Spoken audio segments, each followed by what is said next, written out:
Oh, Matthew.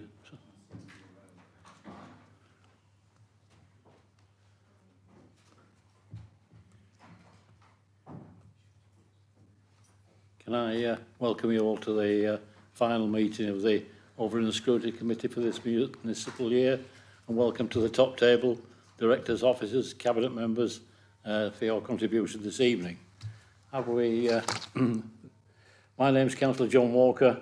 I'm the chair of this committee, and Councillor Roy Lees on my left is the vice chair. Please note this meeting is being live streamed on YouTube. Members of the committee, when you want to speak, please raise your hand to indicate to me that you want to speak, and I will bring you in when it is your turn. Please turn off your, excuse my microphone on when you've finished, and that's basically it, really. In case of a technology failure, we will adjourn the meeting for a few minutes. If it's not, if we can't get it put right, we'll arrange another evening for the meeting. And please, if you've got mobile phones, if you can turn them off or silence them, thank you very much. I don't think there's any fire drills expected this evening, so if there's a fire, we should turn out the way we came in. Thank you very much. Right, apologies. We've got apologies from Councillors Alan Platt, Councillor Michelle Lamarinel, Councillor James Never, and Councillor Adi Rigger, who's appearing via Microsoft Teams. Thank you. Evening, Adi. Minutes of the last meeting, which was the Thursday the 26th. That was the meeting of the Overview and Scrutiny Committee, and also minutes of the meeting last Thursday, the 9th of March, of the Overview and Scrutiny Performance Panel. Are those a true record of those who attended? Sure.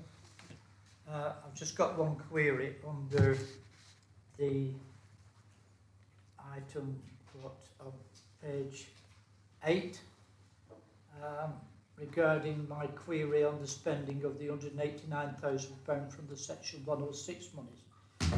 Unfortunately, it's been minuted as incorrect.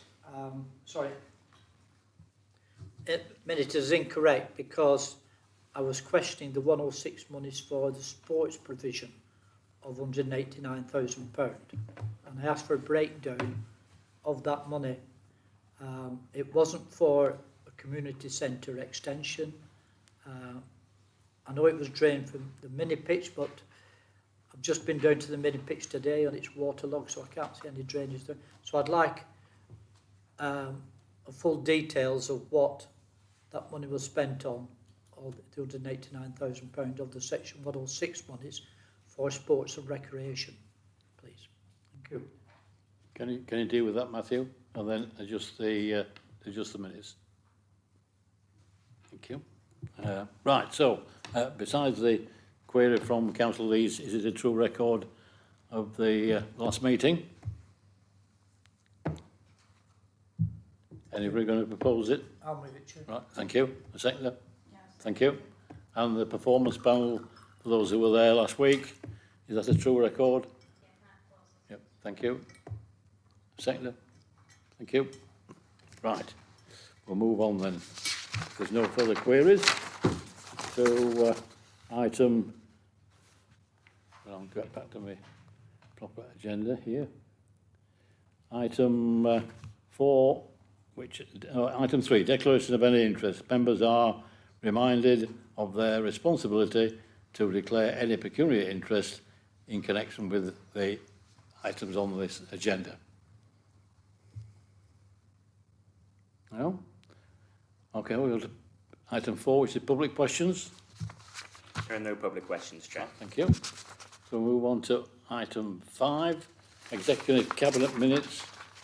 Executive cabinet meeting held on the 23rd of February. Is that a true record? And if it is, probably for noting in actual fact, because it's been a note at the cabinet meeting and also part of the council. Anybody got any queries on the cabinet papers held on the 23rd of January? If not, we'll move on to item item 5, which is the notice of executive decisions that are coming up over the next few weeks, months. They're there in front of you. And like I always say, if anybody's got any queries about those decisions that are going to be made over the next few weeks, please contact me. And if you feel as though there needs a meeting to discuss them before they go before the cabinet or the cabinet executive member makes a decision, I'll deal with that. But there are numerous, and we do get a monthly update from. I think Nina sends an update out the first week of every month with what decisions are going to be made during that month. And that's probably the time to make any queries to me or the vice chair about those decisions. Have anybody got any queries about any of the decisions? Okay, then, if there aren't any, we'll move on to item 7, which is the Health Scrutiny Committee. Councillor Hilton, unfortunately, isn't very well, and he isn't well enough to make a written written report of what happened at the last scrutiny meeting held at County Hall.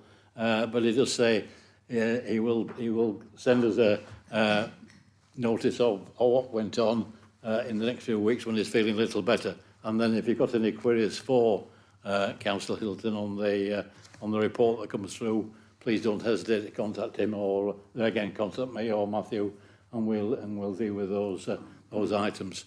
I know Councillor Nevitt was a bit concerned about some topics on mental health, which I think Councillor Hilton was due to report back to tonight anyway, but no doubt he'll mention that in his report when it comes back, when he's fit enough to do one. And we do wish him well. I understand he has been well for about 2 or 3 weeks now, so it is a bit of a worry. So we do wish him well from this committee. So we'll move on to item 8, which is the Leisure Centre and a progress report. I think the Director, Chris Morris, is going to give us an update on how things are going with the new company. Thank you, Chris. Thank you, Chair. Yes. Yeah, I thought it would be helpful if I was to start by setting out how the company was established and give the committee some background to it, and then build into, following that, how the company is seeking to support the council in the discharge of their objectives and priorities. So just to go doing a quick recap of the history, the leisure centres were formerly outsourced and were managed on behalf of the council by Active Nation. That contract was coming to an end, and a procurement exercise was undertaken in 2019. Unfortunately, at the end of that, we identified a preferred bidder. Unfortunately, there was a significant change globally, and COVID happened, and the contract was no longer attractive to the preferred bidder in the way that it was being offered. And the council had the opportunity then to reconsider the options in relation to the leisure facilities and elected to bring them back in-house. The council then resolved to establish and hold the leisure centres through a company ourselves. And so the leisure company was established in April 2021, and the commenced operation with the leisure centres in August 2021. As it is a company, there are particular governance arrangements that have been established, and there are key roles that need to be undertaken for the company. So there is a board of directors which are drawn from directors of the council. They are identified within the governance documents of the company. The managing director should really be the director of commercial services. Unfortunately, that post is currently vacant, so I've stepped in to fulfil that role.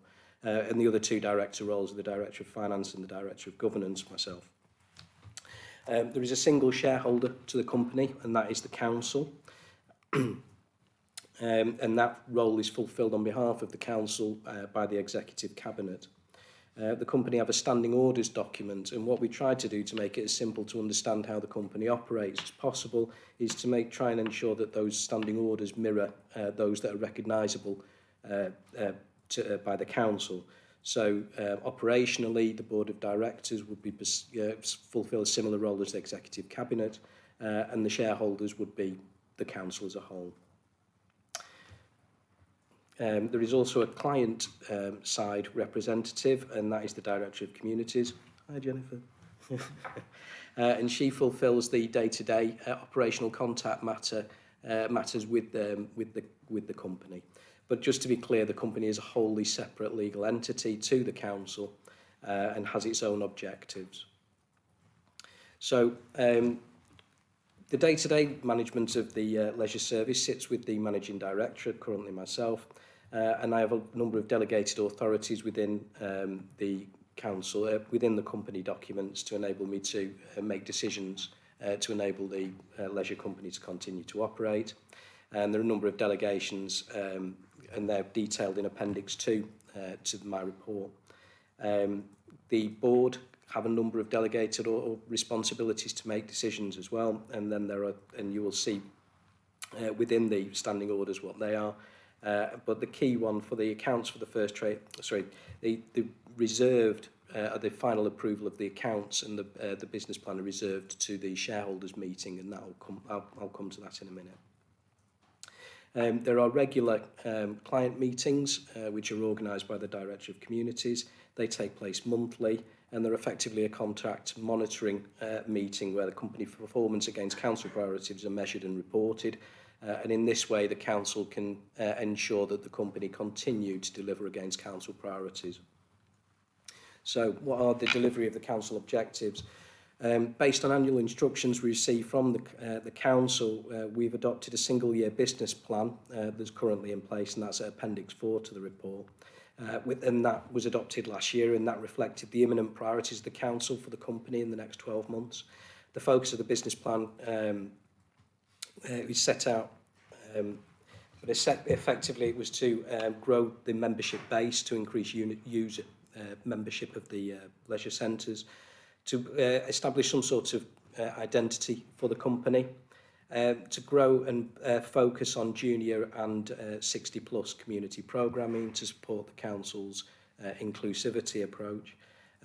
Recruitment and staff development, it was recognised that when the company came back, company took the leisure service back on, there were a number of staffing vacancies as a result of people leaving to go and fulfil other roles elsewhere during COVID. And then there is a capital investment programme to bring the leisure centres into, I don't want to say the next millennium, but that's, there's been very little investment in them, into their offer in the last 10 years, and it needs to be improved to stay competitive. You'll also see that within the business plan there is certain performance monitoring that we are providing to the company, and there's a performance monitoring report for Q3 is attached to Appendix 3. And we've been reporting against public participation, membership and consumer data, user satisfaction. We'll also update against asset and maintenance, service delivery, health and safety, and staffing updates. So the reported Appendix 3 gives the position as at January. There is another report being prepared for the final quarter. The financial position, as you know, from the last 12 months, it has been challenging for the company in this period. Two things have really hit home. One is the utilities costs, which have hit leisure centres in particular. The cost of keeping swimming pools open is significant, and the increase in services costs, utilities costs, has had a significant impact in the leisure industry. Many leisure centres nationally have been closed, particularly ones with swimming pools as a result. The council have supported the company by increasing the budget provision to enable servicing those service costs to be met. And the other impact on the financial position of the company is in particular the cost of living crisis, because one of the first things that people start cutting from their budget are the nice to haves, and that's often seen as things like gym memberships and so on. So I'm pleased to say that because we offer a competitive product, that memberships have remained pretty stable, and in fact they have been increasing. But in line with decisions of the council, we've not increased prices to try and ensure that the facilities remain accessible as possible to people. So it has a bit of a double whammy though, because we can't increase our prices and yet all the costs to the company are going on. Business planning. We introduced a one-year business plan just for last year, just to get us going, because obviously we'd started only a few months before the business planning cycle started. One of the aims that the council have asked the company to deliver is to become cost neutral. That was within a 3-year period from insourcing, so from August 2021. So it would have been until August next year where it was hoped that the company would be cost neutral. In reality, because of the utilities cost increase and the cost of living crisis, and also other challenges around the tail off from COVID, that's probably not going to be delivered. So we're going to, in the process of developing a 5-year business development strategy, which will bring us to cost neutral at the end of that period. And within that, there will be a number of priorities that the company will look to deliver that align with the council priorities as set within the corporate strategy. Within that strategy document, there will then be an annual business plan, which will be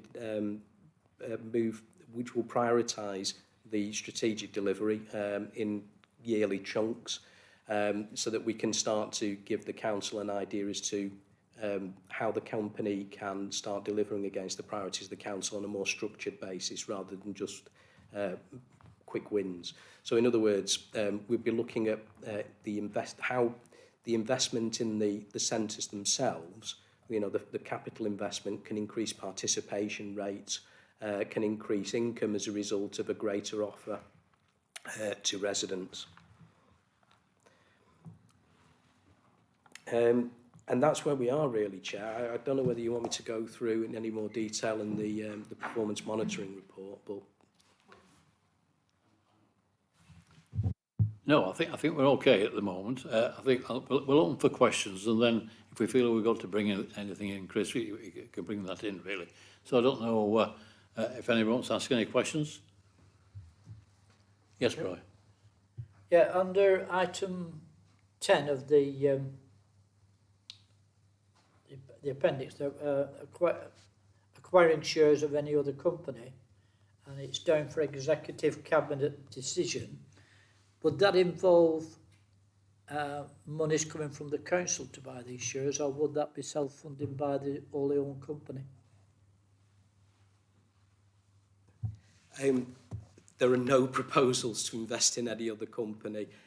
All that the standing orders does is where there is a function that the company can do as a separate legal entity, so it can hold shares in other companies. That would be the decision maker. The decision maker in this instance would be the shareholder, and the shareholder, that function is discharged by executive cabinet. So it wouldn't be additional monies coming from the council to buy those shares? Well, unless the council decided that that's what they wanted the company to do. But the objectives of the company are quite narrow.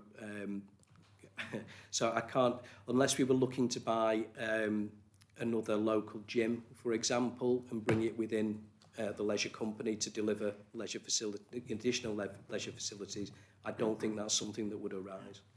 So under item 6, declaring or paying any distribution in respect of surpluses, where would that money go to? Back to the council, or?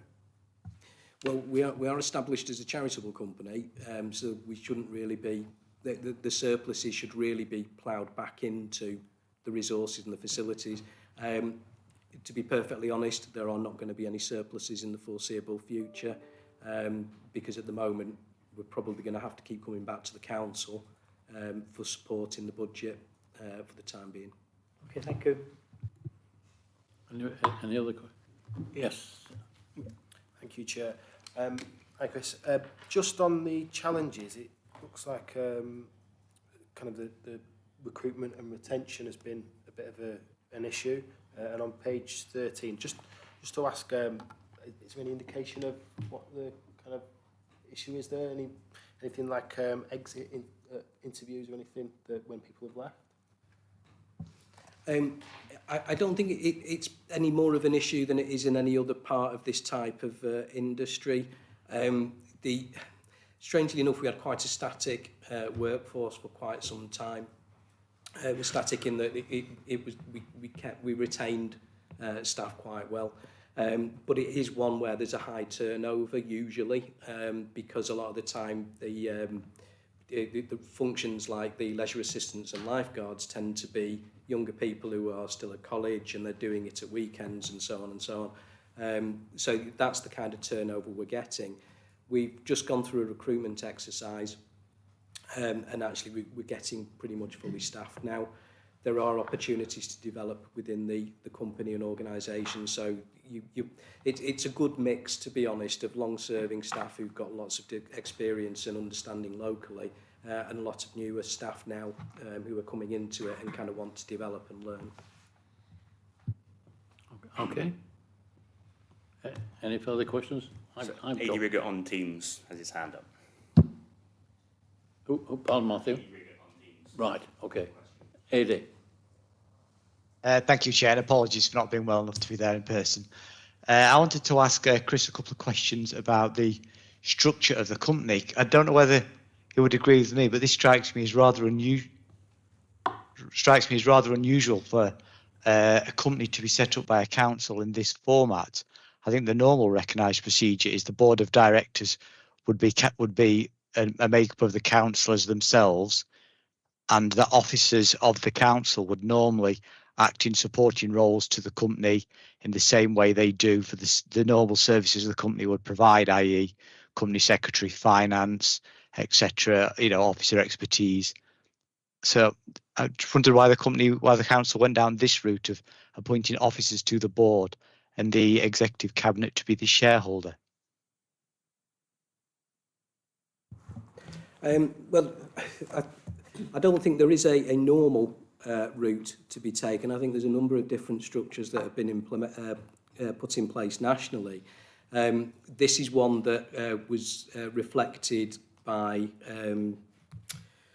I forget the name, but it's Stockport, who actually were on the verge of winning the contract at Chorley.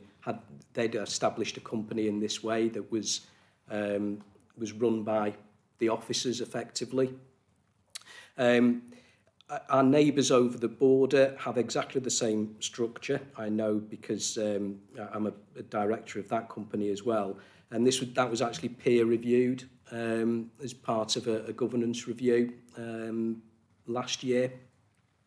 And the members concerned were actually quite happy with that structure on the basis that the director roles were fulfilling operational matters, which usually would sit with officers anyway. So it could be a different way, but equally, I don't see any particular issue with the way it's set up either. To all intents and purposes, although it's a separate legal entity, it is being treated by the council as part of the council. And a service in this way would be run by a director, an officer director, rather than an exec member, with the support from the exec member in that way. So I don't know if I've really answered your question there, Councillor Rigger. Well, no, thanks, Chris. That is helpful. I mean, I understand there are different models available. I think most of the companies I'm aware of that councils hold in Lancashire don't run this way, but of course the council is entitled to go down the route it sees appropriate. But it kind of leads me to my next point of concern is I struggle to see where the scrutiny is applied in this setting, because, for example, the county council own a development company and the board directors there are all councillors, which include opposition councillors in relation to the company's, the council's election results.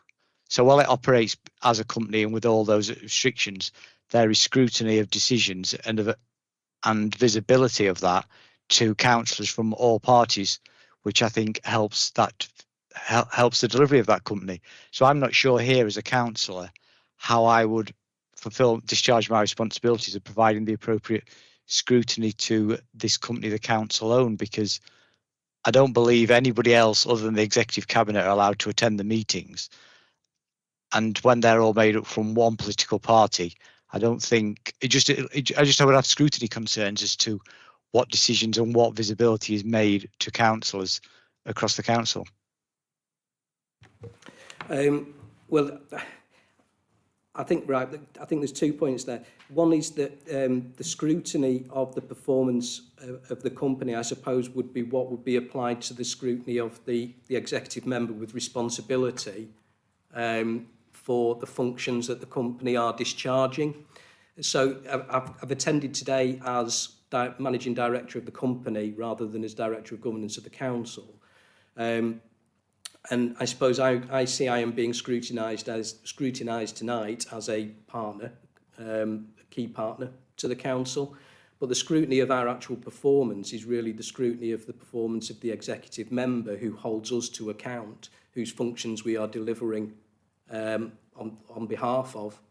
So I think that's where it would come in, the scrutiny of the decision making, in the same way as if we were just a service within the council. I understand that principle, but how would we... Sorry, go on. So, but how as councillors do we get to discharge that scrutiny? Because any councillor can come to executive cabinet and ask a question on a report, on a decision, on processes being made. Whereas in this case, we cannot do that. I suppose I'm a little bit at a loss to know what questions you would be asking, because this isn't like the investment company that you referred to. This is a company that is providing a leisure service, where the leisure service has been prescribed, but pretty much what we're to do has been prescribed by the Articles of Association, which align with the council's priorities. Sorry, I wasn't referring to an investment company. When I was talking about one of the county's examples, I was talking about a development company, which, for example, would hold properties, would decide what it's going to do with its assets, with its estate, and things like that. But there is scrutiny and visibility of that available. I'm not sure what as a councillor we actually see that the company is doing on our behalf, and I don't think I'm not entirely comfortable with scrutinising you as in the role that you're here, because politely you weren't elected to do this, to represent the people. You've been appointed into that role. It just doesn't feel the most optimum setup for good scrutiny and good outcomes. And I'd go back to my earlier observation, which the scrutiny, I think, which you're talking about, is the scrutiny of the executive member. Because effectively this is I could be Active Nation, I could be any company acting on behalf of the council. It just so happens to be a wholly owned company of the council, but the scrutiny would still be of the executive member to ensure that the council are getting value, are getting the output delivery from the company and from the contract. I appreciate that. So how do we do that? Because it's you we're talking to. Can I just come in there? Sorry, John. I can see where you're coming from, but I assume the exec member, when he comes before the performance panel, will be able to then scrutinise what the leisure company is doing, and presumably from that, if there are any comments or any problems, we can then probably bring it back to the scrutiny committee. But that's the only way forward, unless of course anything that comes before cabinet, of course, could be called in if anybody felt there was a big problem there. Yeah, that's my interpretation. I think you're absolutely right, Chair, and I think there's a couple of things to remember as well, though, that the assets themselves, the leisure centres, have remained in the control of the council, so they are leased to the company. We occupy under a lease, but capital responsibility for the assets remains with the council. So, for example, if there were to be investment into them, it would be a council decision, not even a company decision. So there would be the ability to scrutinise that investment and test that either at cabinet or at council for setting the budgets. So I think I understand where Councillor Riggett's coming from, because it is a challenge to get your head around the arrangement, I suppose, because looking at it, you would expect where a service has been set out to a third-party company that you'd be looking to hold them to account, and I think that's kind of what you were saying, Councillor Riggett. But the way it's been set up is more that the accountability still sits with the executive cabinet, both in terms of how the company will deliver on behalf of the council and in relation to investment into the assets and how the company will deliver moving forward. So it's not just the performance, it's also directed as to what we are to do.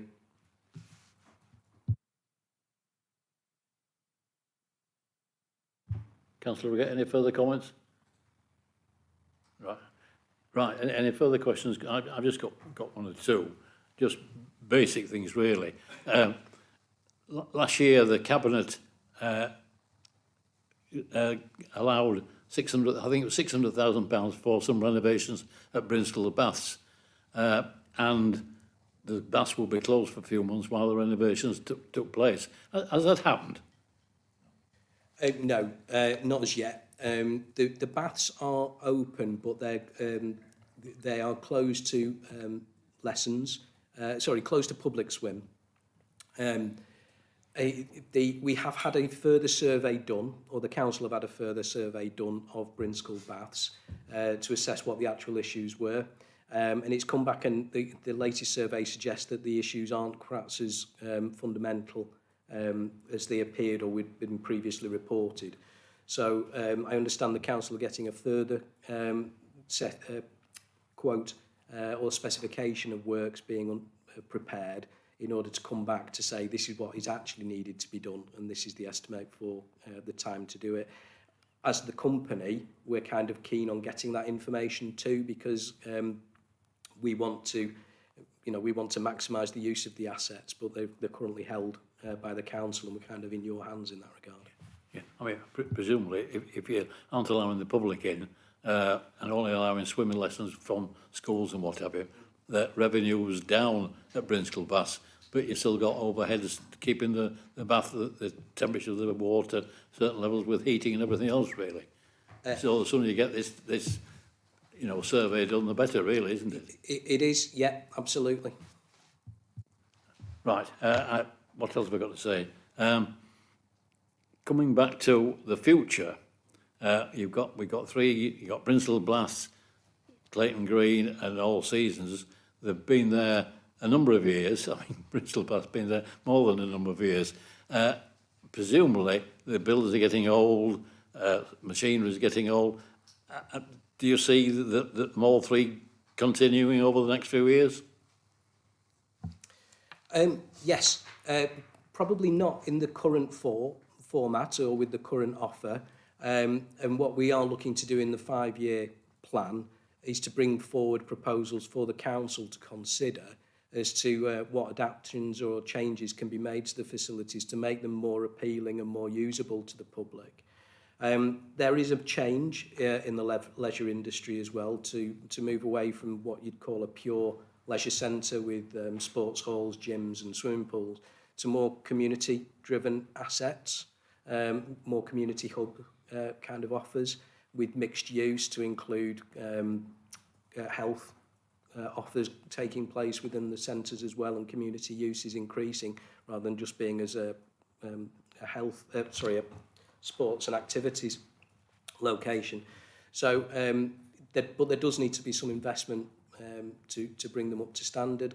Clayton, I think Brinscall's probably the one that needs the most investment because there are cracks in the pool, but it's not like it's going to fail, which I think we were all concerned about 9 months ago.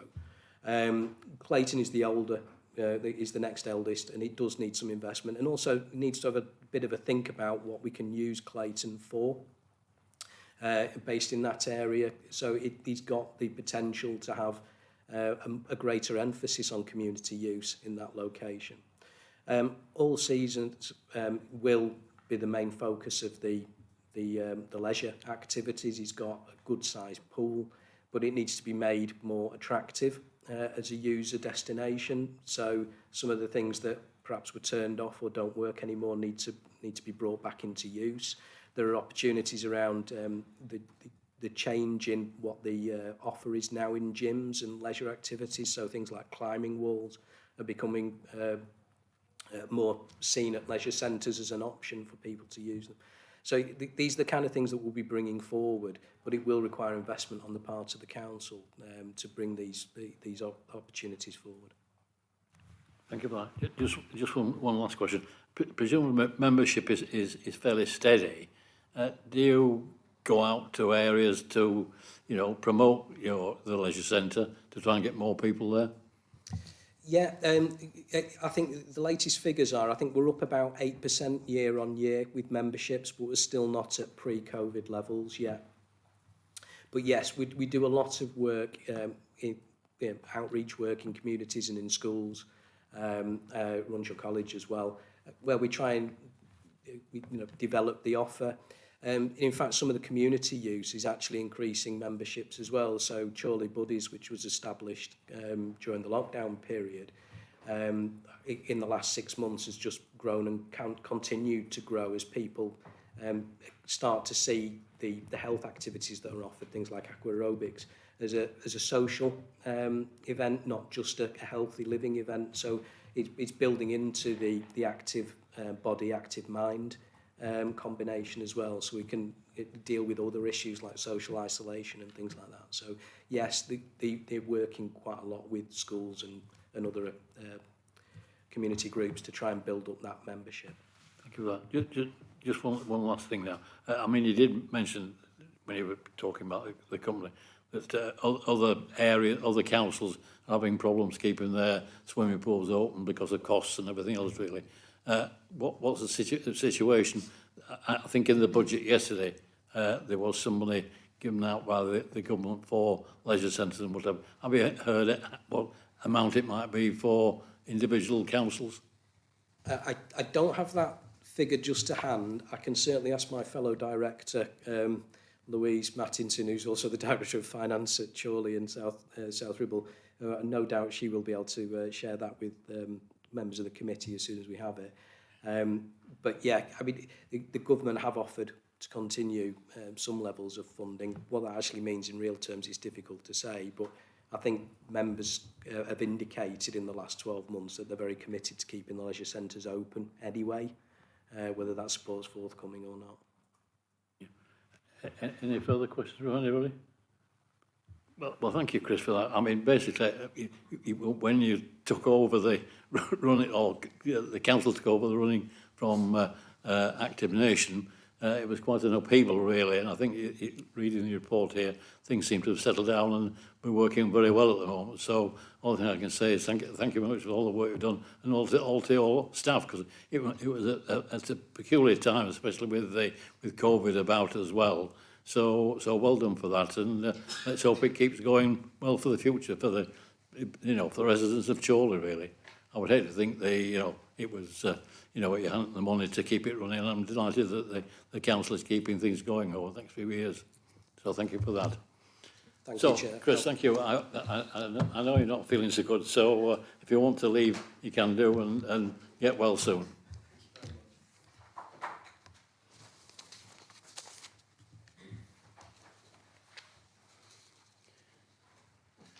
Okay, so we'll move on to item 9. This is a cycling update. If you remember, I think when Councillor Berry became mayor, I did say to her at the first meeting that the scrutiny would look at cycling sometime this year.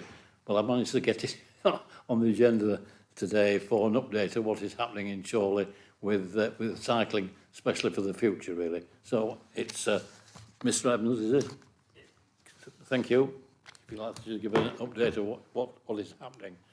Okay, thank you, Chair, for inviting us this evening. So it's been a while since you've heard anything regarding the cycling.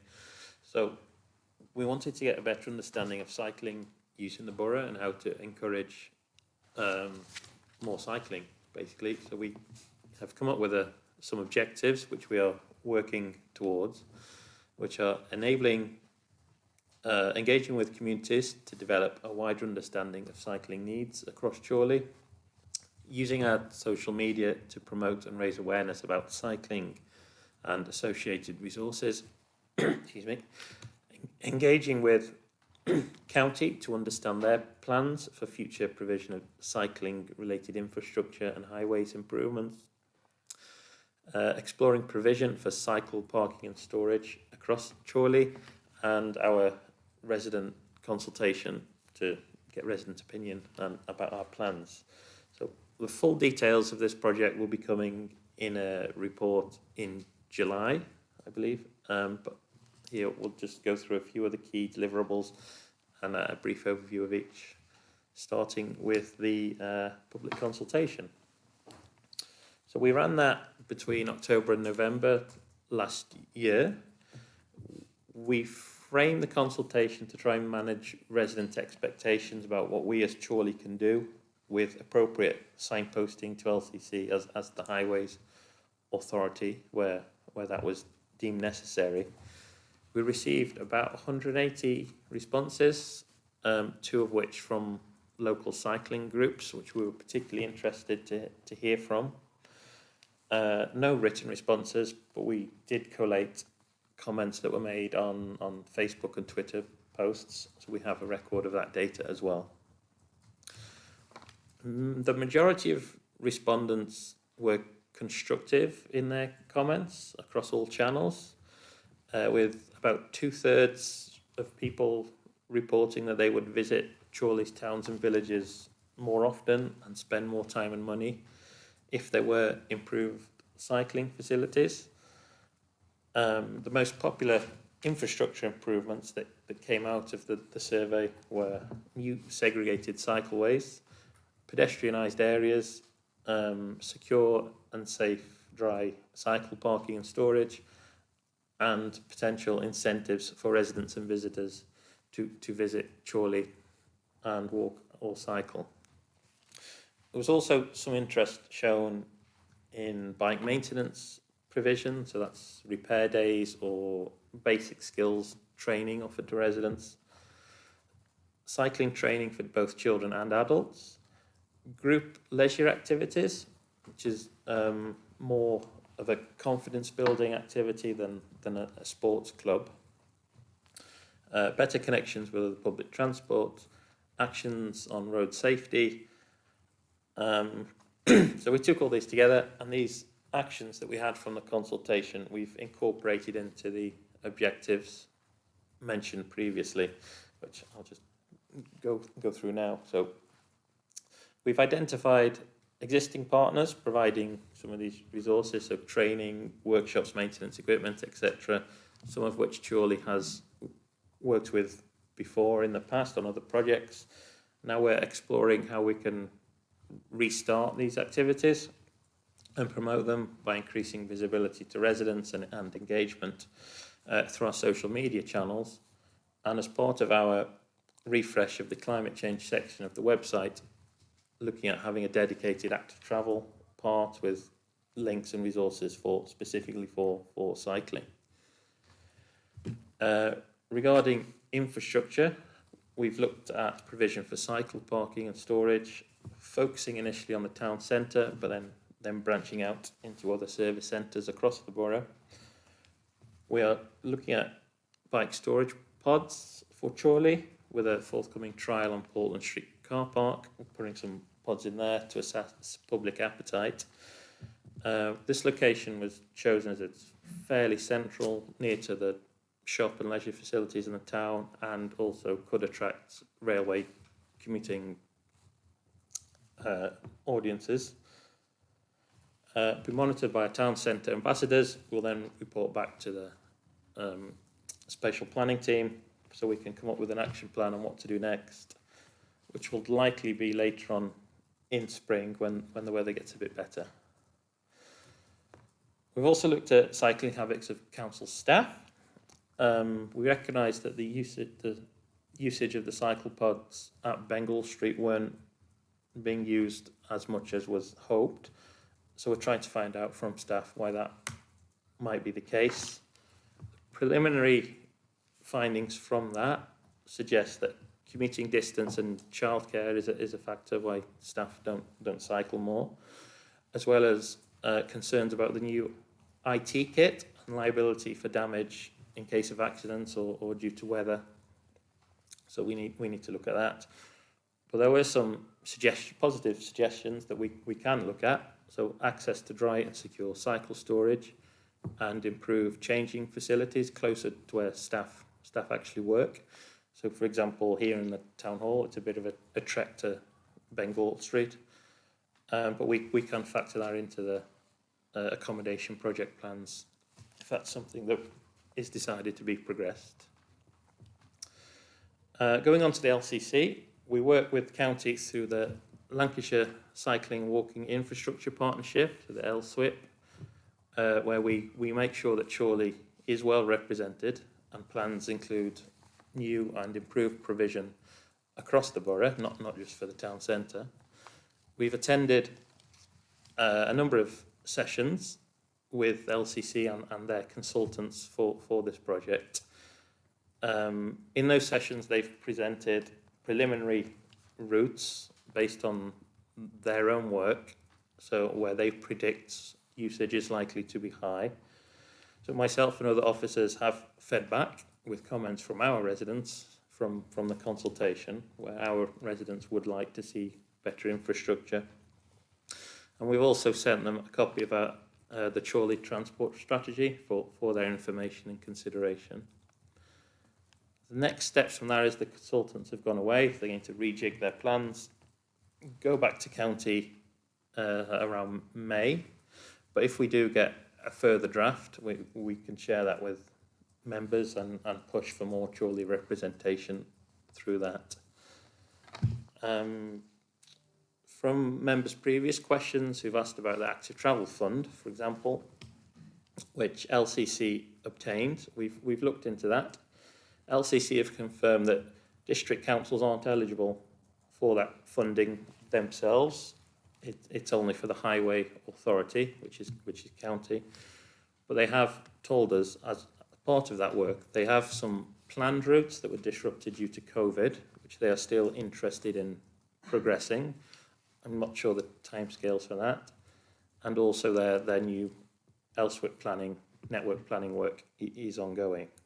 The county are also keen to get involved with our planning process. So they've asked to be notified of some planning applications that Zoe can perhaps comment on later, so they can feed in their views about active travel enablement in new developments, which we see as going to be positive and quite productive. And finally, for the local plan, cycling is a part of the local plan. Policies were set out in the preferred options documents with policy directions around active travel and encouraging walking, wheeling and cycling in new developments. And these are going to be further developed in the Part 2 preferred options documents. So that's all I have written in my notes for now. As I say, the report will follow in July, which will expand more on this, on the outcomes of the various initiatives we've got going, as well as progress reports where necessary, and Zoe is online to help answer questions if members have any. Thank you. Yeah, thank you for that. I'm delighted with the response I've had you've given us tonight, because we ground to a halt when you mentioned the transport task group looked at. We stopped at cycling, and so you've done a large amount of work, and well done for that, really. And so I'm not a cyclist, so I can't comment on what you've said, really. But I'm certain what you've been doing will be well appreciated by cyclists and other people around the town, really. So anybody got any questions? Yes, Kim? Oh, I just wondered, you spoke about active travel enablement for LCC to feed into the planning process sort of going forward. But whose responsibility is it for when Lancashire County Council have sort of made prerequisites, if you will, and planning conditions and stuff in the past for developments for sort of cycle improvements, secure cycling sheds at Adlington railway station and things like that, and those have never, no money's ever transferred, and those things have never happened. Is that for the county council to enforce, or for Chorley Council to enforce? Because I know there's quite a few issues that have cropped up in Adlington recently where those things have never happened, and they've only come to light through other planning applications that are coming through the local plan and safeguarded sites and so forth. Thanks. Zoe, are you going to respond? Yeah, I think if I was there, Matt would be nudging me, wouldn't you, Matt, to answer that question?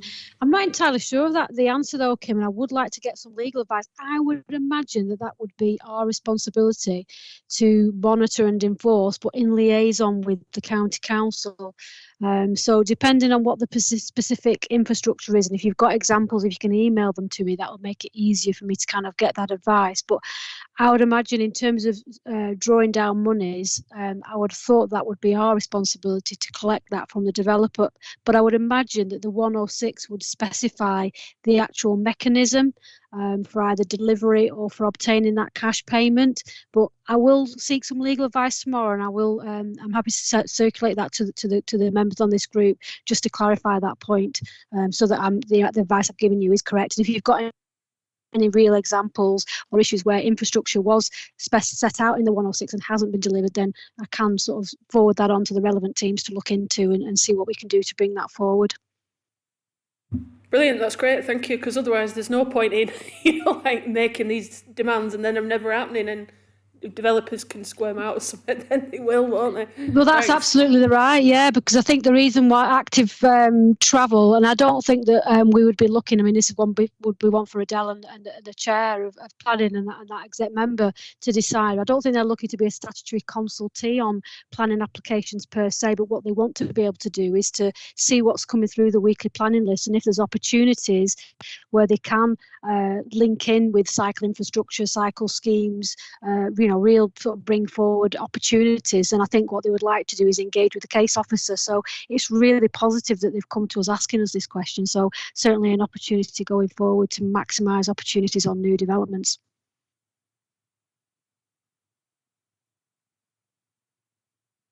Thank you very much, Zoe and Matt. As I say, it's very good when you are looking at it for all the residents of Chorley. And let's hope people do more cycling for their health and well-being and mental health, really. So thank you very much indeed. Thank you. If you want to remain... Thank you, Chair. Remaining of the meeting, you can do, but if you want to go home, you can do with pleasure. Thank you. And with that, I'll move on to item 10, is it?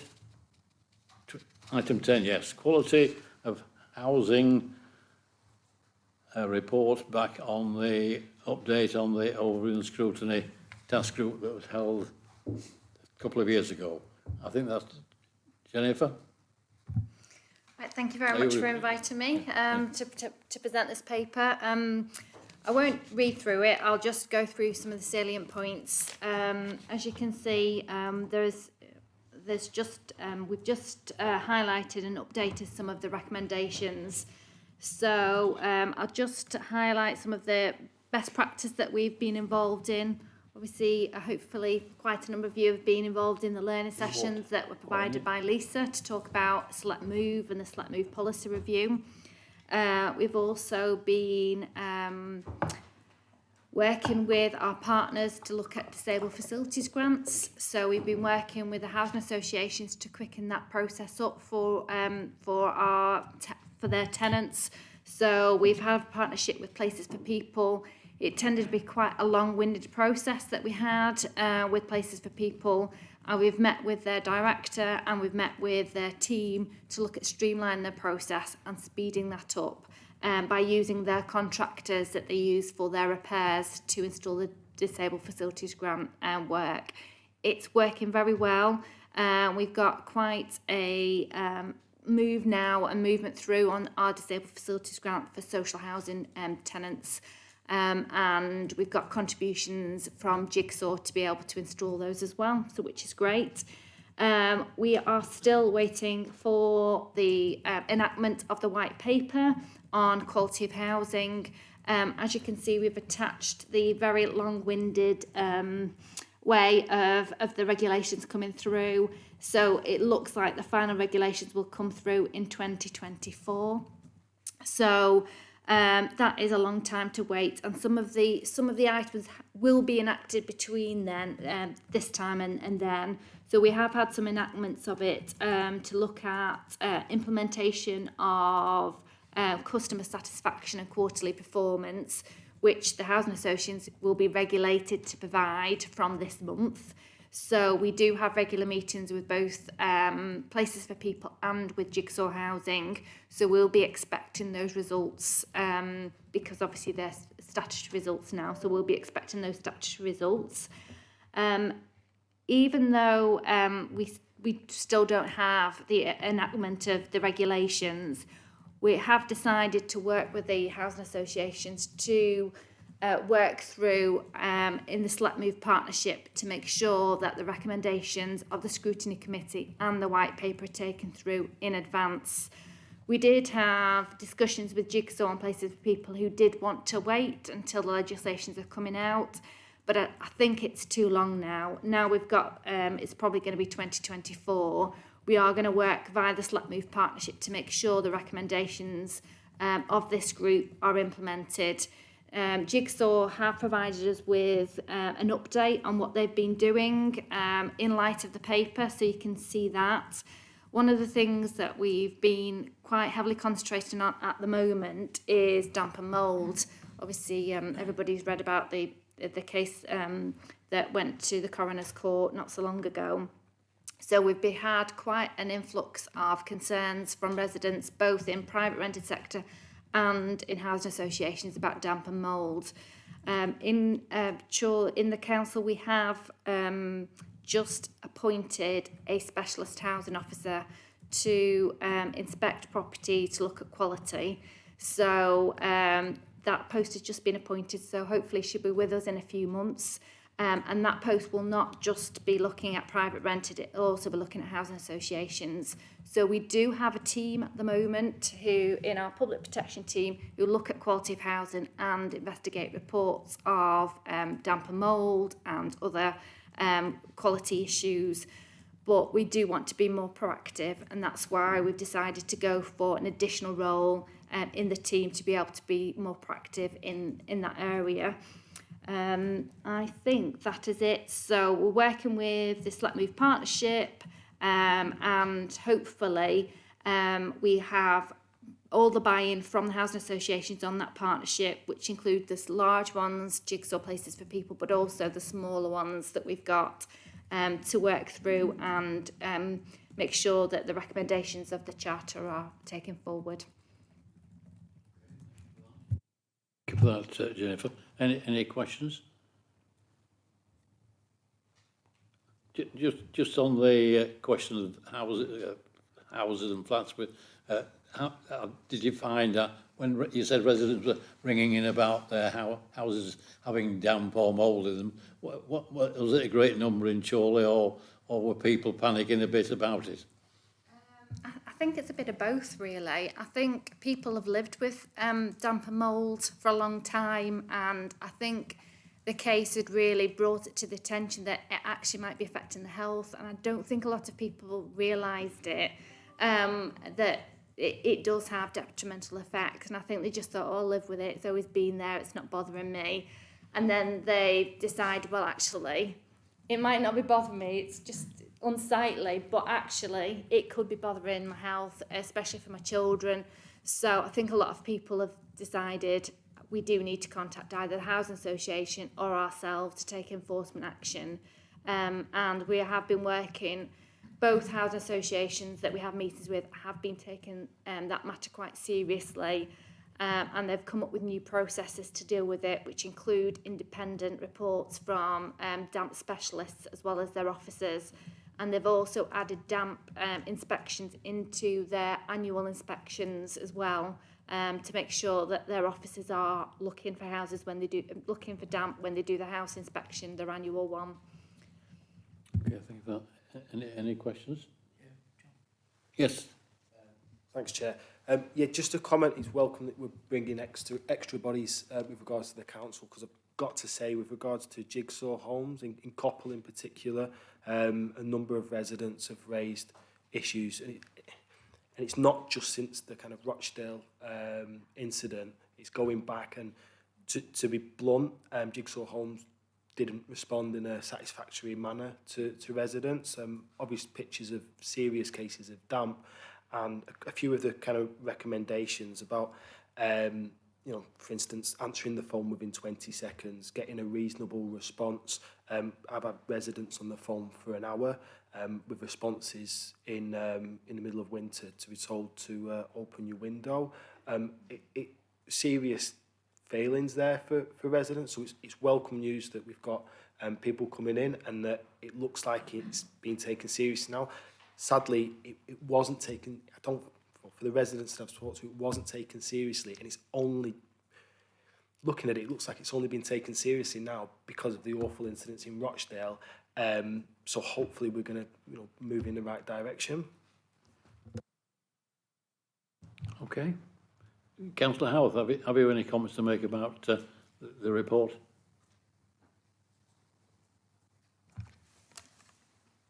Essentially, it's just to support what's in the report and look back over the years.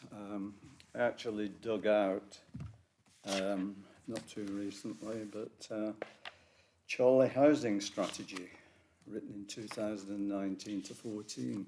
And I think we've made progress over the years. The difficulty with dealing with housing associations is that when we set off in Chorley, 2006, 2007, we had a local partnership. That local partnership disappeared, and effectively they were merged into a very large national corporation. So communication is of key. We do have regular meetings chaired by Alistair, the leader of the council. Jennifer, myself attend, and we do get senior officers down who do chase it up for us. There's no question about that.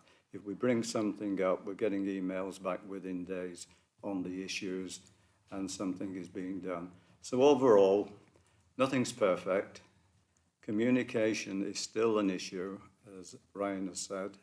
We're not masking that, and it will continue to be an issue. But, in my view, things are moving in the right direction. Good. Thank you, Councillor Hall. Yeah, I agree. I mean, but if people are making complaints, as long as you react accordingly, and you know, as it says here, I think in 2 days you've got to reply to emails and things, and also visit people's houses if they have a problem. So I think that is very good if that is happening. So I can only just say, hopefully that'll keep going, and you won't have many phone calls from people, and hopefully this new officer you set on will make sure the houses in rented houses are free of mould and damp and everything else, really, which is a big concern for everybody. So thank you anyway. Any further questions? Yes, Kim. Just on the private housing rented front, I know I had some emails back from, I think it's Paul Lee, Environmental Health Officer, recently saying that the council had changed its procedures. When they visit like a private rented house, if there's a housing investigation, whether it be mould or safety or whatever, that they have to give the private landlord the heads up that they're coming. And I know a couple of, I think I've raised them with Jennifer, but a couple of cases I've had, it's because these are quite vulnerable people that are quite scared about any sort of recourse to them. Is that like a change in procedure that's been done by the council willy-nilly, or is it something that you've been told that you had to do by the council, by the government, sorry, because the vibe I got from Paul Lee was that it's just been something that's been done within the council to sort of to give the landlord the heads up that we're coming to visit. But then I know with these two particular cases, I think they probably would have appreciated a visit to then sort of see, oh, right, well, to demonstrate how serious it was, to then give them the kind of boost and support, moral support to take it further. I don't know is it something that the council's chosen to do, or is it something that's been mandated to do? Thanks. Right, I will have to look into this. My understanding is it's best practice, and that's been advised by, I think that's been advised in the best practice guide that we have as environmental health officers, that we would notify the landlord. I don't know whether that's a legal requirement. That's what I'm going to have to do. But that was a best practice guidance advice. But I will get back to you about that.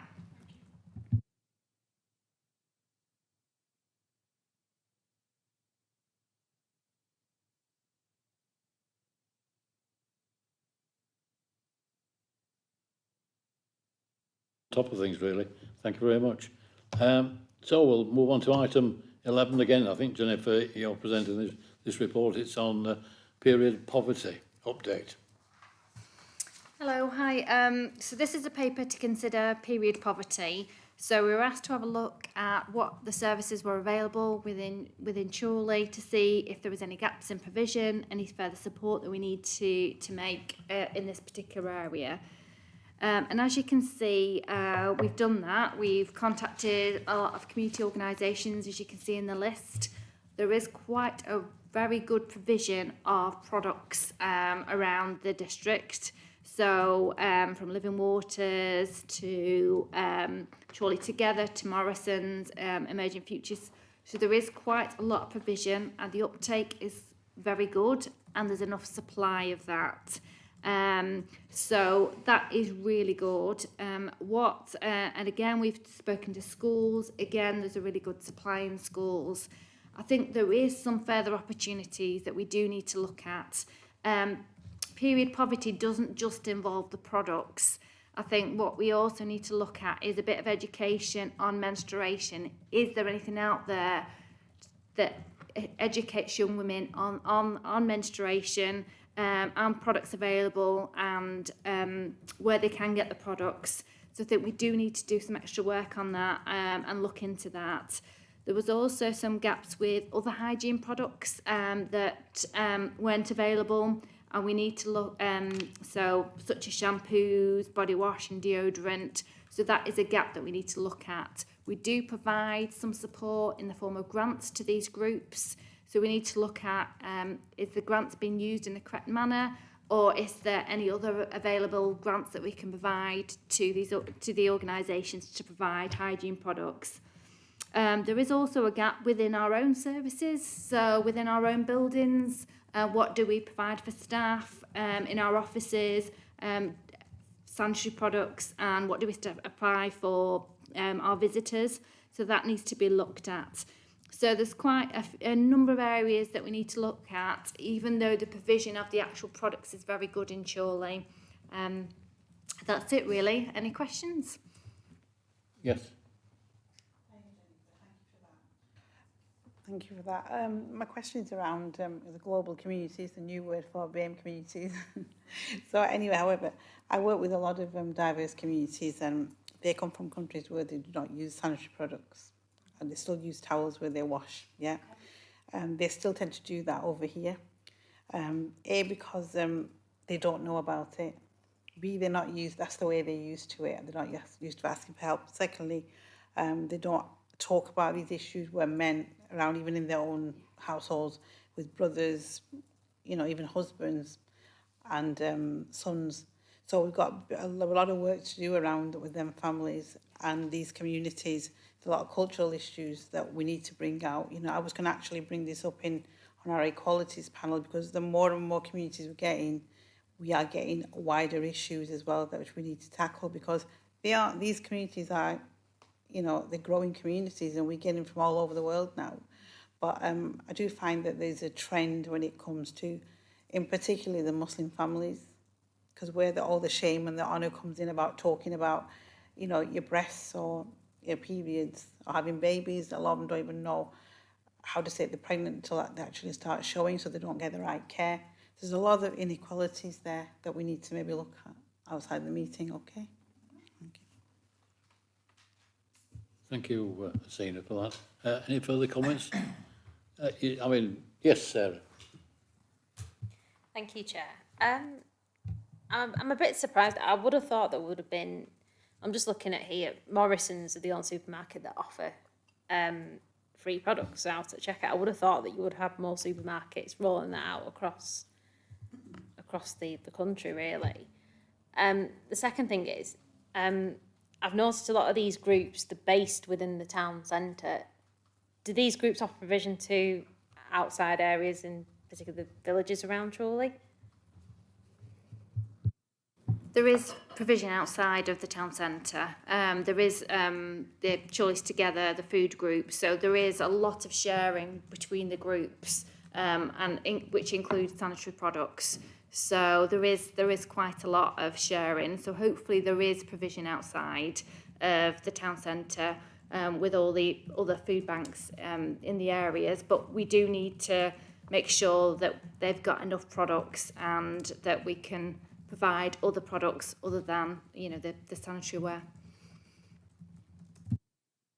Okay, Sarah? Yeah, okay with the response? Yeah. No. Any further questions? Yes, Matthew? No, it's okay. If there's no further questions, can I thank you for that report? No doubt you'll update members probably during the next municipal year. You seem to know the problem and where the problems are. So let's hope we can fulfil what you want to do, really. Thank you. And thank you for being here, Jennifer and Councillor Howarth. And if you want to depart, you can with pleasure. And we'll move on then to the next item, which is a report on the task and finish group for on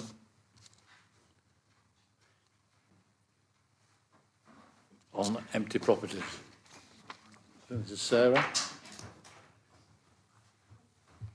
Thank you, Chair. Since the last update, the task group held a World Cafe event that was split over 2 days.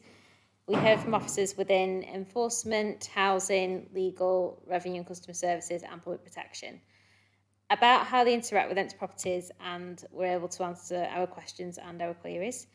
The task group is progressing well, and a planning informal conversation is to take place with the Executive for Homes and Housing Councillor Terry Howarth and Planning and Development Alistair Morwood in the coming weeks. Following this conversation, the final report will be written and approved by the task group ahead of being presented to the full Overview Scrutiny Committee in July. I'm happy to take any questions or any comments people have. Okay, so when do you hope to complete this inquiry? We're hoping to have the final report ready ahead of the next ONS committee meeting So in July. this will be in July time? Yeah, July, yeah. Very good. Anybody got any questions about the task group? Well, anyway, I know it's a difficult task, and I know you're doing a very good job. And I say, we look forward to getting the final report in July. So we'll move on to last item. Okay. Yes, sorry. I just want something put on record. I just want to thank everybody who's been involved in the task group so far. Everybody's contributed well. I just want to thank Matthew as well, because he's done such a good job and he's worked really hard over the past few weeks, supporting us. So it's much appreciated. Thank you very much. Okay, thank you. Thank you. So we'll move on to the last item, really, which is the work programme for next year. Basically, we leave the work programme until July time, and in between now and July, if members have got any ideas of what they might want to do on a scrutiny, a task group or a topic that you want to bring to the scrutiny committee, please speak to Matthew. I'm certain he will get these things organised for July. I have nothing further to add really about what you should do or what you shouldn't do. As I said, this is my last meeting anyway, and so I'll leave it in your capable hands to get the programme set up next year with a new chair and take scrutiny forward. And I'd just like to thank everybody here tonight for the work you've done this year. we never really realise how much work we do in the overview and scrutiny until you get to the annual report, which goes to council in, I think, later in the year. Then you see how much work has been done. So can I thank you very much indeed. Can I thank Matthew for clerking and keeping me under control and sorting me out at all these meetings and what have you. You do a splendid job. I think you've been with me now for 2 years, so thank you for that. And just say thank you very much, everybody. It's been a pleasure working with you, and I hope everything goes okay for the future. Thank you very much. And a safe journey home, as the meeting has now finished. Thank you. Can I say something? Yes, of course you can. Yeah, I'd just like to say thanks very much for being treated us all with dignity and respect, and cross-party. It's been a good meeting, and I'm very pleased to have been your vice chair during it, and I hope you all the best for the future, John. Thank you very much indeed. Thank you.